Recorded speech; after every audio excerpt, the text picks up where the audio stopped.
The guy just accidentally cut down a hornet's nest, so he ran out with the chainsaw swinging in his hand, but a group of college students saw him and thought he was a chainsaw killer. They all screamed and ran away. Out of nowhere, a boy ended up running the same path as the man. One was freaking out, thinking he was being chased. The other was just running from hornets. But pretty soon, the boy realized the guy wasn't after him at all, and the man looked just as confused. Before the boy could figure it out, he ran straight into a tree branch and got impaled. He died without ever knowing the guy was just trying to get away from hornets. Tucker came home with bumps all over his face. He told his buddy Dale what just happened. He must be allergic to bees or something because he was running like a bat out of hell. Meanwhile, the students who ran away showed up at the spot where their friend died. They thought the killer left the body as some kind of warning. Fuming with anger, they decided to split up and get revenge. To stop the tree branches from hurting anyone else, Tucker threw them all into the wood chipper. But just then, one of the college kids showed up and saw it by accident. Thinking of how his friend died, the boy pulled out a small knife and rushed at Tucker when he wasn't looking.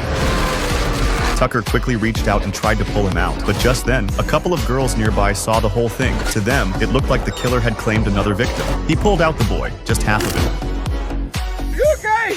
Meanwhile, Dale was digging a hole with the girl to build an outdoor toilet, but some students were hiding nearby and saw them. They thought the girl was being forced to dig her own grave by those two psychos. One guy in a green shirt couldn't take it anymore and rushed out.